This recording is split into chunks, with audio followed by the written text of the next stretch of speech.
వినపడుతుందా అండి? Yes yes. Okay, very good morning to you as well as all the viewers. So you have any question or you want me to continue? Software ను వాడి voter ఐడీలను తొలగిస్తున్నారని అంటున్నారు. అక్కడ fake ఐడీలు చాలా ఉన్నాయి, phone numbers తో సహా మార్చేస్తున్నారు. అసలు మీరు ఒకవేళ ఫోన్ చేసినా కూడా వాళ్ళకి ఆ ఫోన్ నంబర్ కూడా పనిచేయదు, ఆ ఫోన్ నంబర్ ఇంకెక్కడికో వెళ్తుంది. ఎవరో వాళ్ళు ఎక్కడ ఉన్నారు, ఇక్కడ వాళ్ళ ఫోటోలు ఉన్నాయి, వాళ్ళ ఓటర్ ఐడీలు ఉన్నాయని చెప్పేసి నేను ఒక ప్రెజెంటేషన్ ద్వారా వివరించారు. అసలు ఎందుకు ఓట్ చోరీ జరిగింది, ఫేక్ ఐడీలు సృష్టిస్తున్నారని మీరు ఎందుకు అనుకుంటున్నారు? ఎందుకు అంటే సిఈసి మీద పదే పదే ఆరోపణలు ఎందుకు చేస్తున్నారు? మీరు గెలవకపోతే అక్కడ మోసం జరిగింది, మీరు గెలిస్తే మీకు మంచి జరిగింది అనుకోవాలా? ఒకటండి, ఎలక్షన్స్ గురించి మనం మాట్లాడుకుంటే ఎవ్రీథింగ్ ఇండియన్లో జరుగుతున్నది ప్రతిదీ దానికి చూసుకుంటే ఒకటి ఆధారంగా మనం తీసుకుంటాం, అది భారత రాజ్యాంగం గురించి. భారత రాజ్యాంగంలో ఒక యాక్ట్ అనేది ఉంది, రిప్రజెంటేషన్ ఆఫ్ పీపుల్ యాక్ట్ అనేది ఉంది. ఈ agencies, election commission of India is an independent body. దాని యొక్క లక్ష్యం, దాని యొక్క గోల్, దాని యొక్క ఎయిమ్ ఎసెన్షియల్లీ ఎలక్షన్స్ ని ఫెయిర్ అండ్ ట్రాన్స్పరెంట్ గా ఎలక్షన్స్ ని కండక్ట్ చేయడము. రూల్ బుక్ అనేది రాజ్యాంగంలో ఉన్నటువంటి ఆ యాక్ట్ కి అనుగుణంగా వాళ్ళు చేయడము. ఇక్కడ క్వశ్చన్ ఏంటి అని అంటే, ఎలక్షన్ కమిషన్ ఆఫ్ ఇండియా చట్టానికి లోబడి పనిచేయాలి కానీ చట్టానికి అతీతంగా పనిచేయడానికి లేదు. దానికి ఒక రూల్స్ ఉన్నాయి, ఆ రూల్స్ ప్రకారం వాళ్ళ డ్యూటీస్ ని నిర్వహించాలి. వాళ్ళు నిర్వహించట్లేదు కాబట్టి వాళ్ళకి జరుగుతున్నటువంటి అవినీతి గురించి, అక్రమాల గురించి ఇక ఈరోజు ప్రతిపక్ష నేత అయినటువంటి రాహుల్ గాంధీ గారు ప్రజల వద్దకు తీసుకురావడానికి ప్రయత్నం చేస్తున్నారు. బేబునియాద్ ఎవిడెన్సెస్ లేకుండా ఏ ఒక్క స్టేట్మెంట్ ఇక్కడ చెప్పడం లేదు. ఎవ్రీథింగ్ ఎవిడెన్స్ ప్రకారంగా, టెక్నికల్ ఎవిడెన్స్ ప్రకారంగా మేము మాట్లాడుతున్నాము, లాజికల్ ఎవిడెన్స్ ప్రకారంగా మేము మాట్లాడుతున్నాము.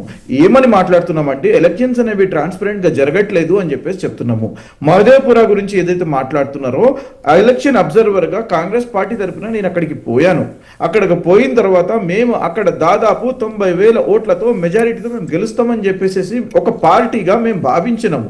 ఒక సెఫాలజిస్ట్ గా, ఒక అనలిస్ట్ గా, ఒక పార్టీ వర్కర్ గా మేము గ్రౌండ్ మీద పోయినప్పుడు శాంపుల్స్ తీసుకొని అనాలిసిస్ చేస్తారు. ఆ అనాలిసిస్ లో మాకు రిజల్ట్స్ అనేవి భిన్నంగా వచ్చినాయి. ఎందుకు వచ్చినాయి అని చెప్పేసి పోస్ట్ మార్టం అనాలిసిస్ చేసుకున్నాము. పోస్ట్ మార్టం అనాలిసిస్ చేసుకున్నప్పుడు మాకు అర్థమైంది, అక్కడ ఓట్లు అనేవి వీళ్ళు ఇష్టారాజ్యంగా వీళ్ళు తొలగించినారు, ఇష్టారాజ్యంగా యాడ్ చేసినారు అని చెప్పేసి మాకు తెలిస్తే దాని డీటెయిల్స్ గా లోతుగా పోయి దాంట్లో ఇన్వెస్టిగేట్ చేయడం జరిగింది. టీమ్ ఈగల్ అని చెప్పేసి క్రియేట్ చేసుకున్నారు. దాంట్లో ఒక వ్యక్తిని నేను చేసుకున్న తర్వాత మాకు క్లియర్ గా అర్థమైపోయింది, ఇక్కడ 1,250 ఓట్లు యాడ్ చేసినారు, అందువల్లనే మేము ఓడిపోయినామని చెప్పేసి. ఇందాక అనలిస్ట్ రామ్మోహన్ గారు మాట్లాడినారు. ఏం మాట్లాడినారండి? అక్కడ మీరు తొలగిస్తే ఎట్లా గెలిచినారు, ఎట్లా అధికారంలో వచ్చినారు? మీకు ఒక విషయం తెలియజేసుకుంటున్నాను, అక్కడ ఎమ్మెల్యేగా గెలిచింది బీజేపీ వ్యక్తి. And Commission of India, Central Election Commission is going to hold the MP elections. State election commission గురించి మాట్లాడుతుంది. నేను అనేది ఏంటి అంటే, ఇక్కడ అవినీతి జరిగిందా, అక్రమాలు జరిగినాయా లేదా అని దాని గురించి మనం మాట్లాడాలా. ట్రాన్స్పరెంట్ గా జరుగుతున్నాయా, జరగట్లేదా దాని గురించి మాట్లాడాలా. డిలీషన్ ఆఫ్ ఓటర్స్, నిన్నటి ప్రెజెంటేషన్ గురించి నేను మీకు మాట్లాడదలుచుకుంటున్నాను.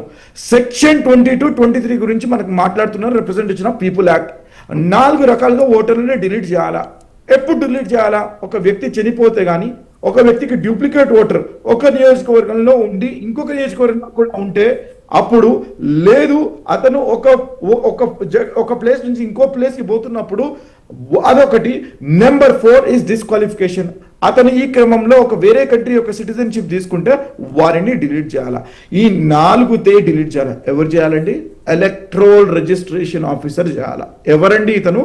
ఎంఆర్ఓ ర్యాంక్, ఆర్డీఓ ర్యాంక్ ఉంటారండి వీరు. These are the government employees అండి. వీరు డిలీట్ చేయాలా. మేము ఏమని అంటున్నాము, నిన్న ప్రెజెంటేషన్ లో మీరు చూసుకున్నట్లయితే సిఐడి, స్టేట్ సిఐడి గురించి నేను మాట్లాడుతున్నాను, కర్ణాటక సిఐడి గురించి నేను మాట్లాడుతున్నాను. వారు ఇన్వెస్టిగేషన్ చేయడానికి కర్ణాటక సిఇఓకి లెటర్లు రాసినారు. పార్ట్ ఆఫ్ ద ఇన్వెస్టిగేషన్ మాకు 3 కారణాలు చెప్పండి, మాకు 3 ఆన్సర్లు ఇవ్వండి అని చెప్పినాము. 3 ఆన్సర్లు ఏం అడిగినామండి? నెంబర్ 1, ఏదైతే ఓట్ డిలీషన్ చేసినారో మీరు 6,018 ఓట్లు అలంద్ అనే కాన్స్టిట్యుయెన్సీ నుంచి మీరు తీసినారు. మీరు టార్గెట్ చేసి తీసినారని చెప్పేసి మేము నింద మోపుతున్నాము. నింద మోపినప్పుడు ఎలక్షన్ కమిషన్ ఆఫ్ ఇండియా వచ్చి వారు ఆన్సర్ ఇవ్వాల్సిన అవసరం ఉంది. అలాంటిది ఏమీ జరగలేదు, ఇదిగోండి మీరు చెప్తున్నది తప్పు అని చెప్పేసి వారు చెప్పాల్సిన అవసరం ఉంది. కానీ 18 నెలలు గడిచినా సరే, 18 సార్లు లెటర్లు రాసినా సరే, ఏ ఒక్కసారి కూడా ఒక ఏజెన్సీ ఇంకో ఏజెన్సీకి రిప్లై ఇవ్వట్లేదు. దీంట్లో తాత్సారం జరుగుతుంది అనంటే ఏం అర్థం చేసుకోవాలి అండి? డెస్టినేషన్ ఐపీ అడిగినాము, మెసేజ్ ట్రయల్స్ అడిగినాము, ఒక ఓటీపీ పోవాలి, అక్కడి నుంచి డిలీట్ చేస్తారు, దాని యొక్క ఓటీపీ వివరాలు అడిగినాము, టైం స్టాంప్స్ అడిగినామండి. వీటిలో ఎక్కడైనా సరే మీకు సమాధానం చెప్పలేకుండా ఉండాలా అంటే 100% సమాధానం చెప్పొచ్చు కదా. అయితే మొహమ్మద్ గారు ఇప్పుడు ఎన్ని రోజులు వాళ్ళని తొలగించాలి 18 months అవుతుందండి. 18 months జరుగుతున్నా సరే ఒక సిఐడి, ఒక ఏజెన్సీ గురించి నేను మాట్లాడేది ఇక్కడ. ఒక ఏజెన్సీ ఇంకో ఏజెన్సీకి అడుగుతుంటే సమాధానం ఎందుకు చెప్పట్లేదండి? అంటే ఎవరి చేతిలో వీళ్ళు కీలుబొమ్మకున్నారండి? మనం ఇక్కడ ఏజెన్సీస్ ని భ్రష్టు పట్టించినారు, సిస్టమ్ ని భ్రష్టు పట్టించినారు, ఓటర్లను డిలీట్ చేసి ఇష్టారాజ్యంగా వీరు వస్తే దాన్ని ఓట్ చోరీ అనకపోతే ఇంకేమంటారండి అంటున్నారు పెద్దలు. రామ్మోహన్ గారు చోరీ అనే వర్డ్ యూజ్ చేయకూడదు, చోరీ అని దొంగని దొంగ అనకపోతే ఇంకేమంటారండి? ఓటర్ డిలీట్ చేస్తే దొంగ అనకపోతే ఓటింగ్ అనేది ప్రాథమిక హక్కు అండి, ఫండమెంటల్ రైట్ అండి. ఫండమెంటల్ రైట్ ని హరిస్తున్నప్పుడు ప్రశ్నిస్తుంటే రాహుల్ గాంధీ గారు నేను కేటగారికల్ గా చెప్పినారు. ఏమని చెప్పినారు అండి? నేను లీడర్ ఆఫ్ అపోజిషన్ ని, నేను డెమోక్రసీలో పార్టిసిపేట్ చేయడం వరకే నా బాధ్యత, కానీ అక్కడ జరుగుతున్నటువంటి అక్రమాలని సరిదిద్దుకోవాల్సిన బాధ్యత ఎలక్షన్ కమిషన్ మీద ఉందండి. ఎలక్షన్ కమిషన్ వారు చేయాల్సిన పని వాళ్ళు చేస్తున్నారా అండి? వారు చేయట్లేదు కాబట్టి ప్రెస్ కాన్ఫరెన్స్ పెట్టి అంత నిర్భయంగా వచ్చి ప్రజల మధ్యలో, ఇండియన్ పీపుల్ మధ్యలో వచ్చేసేసి కాన్స్టిట్యూషన్ ని హోల్డ్ చేస్తూ మరి వారు ప్రజల మధ్యలో పెట్టే ప్రయత్నం చేశారండి. దానిని సరి చేసుకోవాల్సిన బాధ్యత వీరి మీద ఉందండి. ఇంత మేధో సంపత్తి ఉందండి, ఆర్టిఫిషియల్ ఇంటెలిజెన్స్ ఉందండి. ఈ క్రమంలో ఇంత అడ్వాన్స్ జరిగినటువంటి తరుణంలో వారు సమాధానం చెప్పలేక వారు తాత్సారం జరుగుతుంటే ఏమని చెప్పాలండి? ఓకే, కానీ నేను అనేది ఒకటండి, this is an attack and democracy. డెమోక్రసీలో మేము ఈరోజు ఉంటాము, వారు పోతారు, మేము వస్తాం, దాని గురించి కాదండి. కానీ ప్రజలు అనేవారు అంతిమ న్యాయ నిర్ణేతలండి. They are the people who have to elect the government. అది జరగడం లేదు, అనెథికల్ గా, ఇమ్మోరల్ గా వారు గవర్నమెంట్ ఎస్టాబ్లిష్ చేస్తున్నారు అని చెప్పేసి మేము ఆరోపణ చేస్తున్నప్పుడు దానికి సమాధానం చెప్పాల్సింది ఈ ఏజెన్సీస్ అండి. ఈ ఏజెన్సీస్ చెప్పు చేతుల్లో పెట్టుకొని మా ఇష్టారాజ్యంగా చేస్తామని అనుకుంటే ఖబర్దార్. మళ్ళా చెప్తున్నాను మీ ద్వారా కంక్లూడ్ చేస్తూ, బీహార్ ఎలక్షన్స్ రాబోతున్నాయి. Bihar elections are going to be ultimatum for this Indian politics. Indian politics లో ఎలాంటి పరిణామాలు, రాజకీయ పరిణామాలు జరగబోతున్నాయి మీరు చూస్తారు. ఒక్క హింట్ మీకు చెప్తున్నానండి, నిన్న ఎలక్షన్ కమిషన్ ఆఫ్ ఇండియా మాకు లీక్ ఇస్తుందని leader of opposition in parliament ప్రజల మధ్యలో మీడియా సాక్షిగా చెప్పిందంటే that is a big change. System లో ఉన్నట్టు వ్యక్తులు బయటకు వచ్చి మాట్లాడి వారు చెప్తున్నారు అని అంటే వారికి కూడా అర్థమైపోయింది ఈ అక్రమాలు సహించకూడదు, ఈ అక్రమాల గురించి చెప్పాలా అని చెప్పేసి రేపు బీహార్ లో మహాగఠబంధన్ అక్కడ ఏర్పడబోతుంది. నేను ఒక బీహార్ అబ్జర్వర్ గా కూడా నేను మీకు చెప్తున్నాను, ప్రభుత్వం ఏర్పడిన వెంటనే వెంటిలేటర్ మీద ఉన్నటువంటి ఈ ప్రభుత్వం కూలబోతున్నది 200%. నేను మీకు చెప్తున్నా, నేను వీరు కూలిపోయిన వెంటనే మోడీ, అమిత్ షా ఇద్దరు ద్వయం దేశం వదిలిపెట్టి పారిపోయే ప్రయత్నం చేస్తారు.